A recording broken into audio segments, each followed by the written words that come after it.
Alright guys, it's been several years and I'm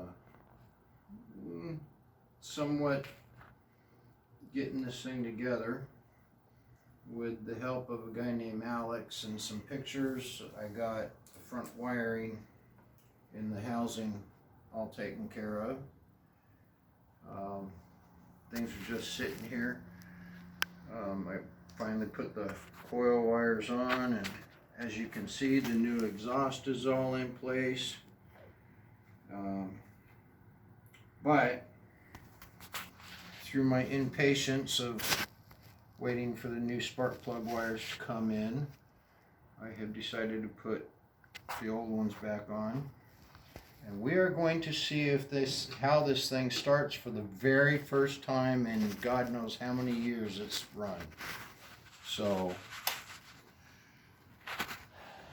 choke on, kill switch off, let the oil pressure up, I'm pumping it a little bit, kill switch off. Holy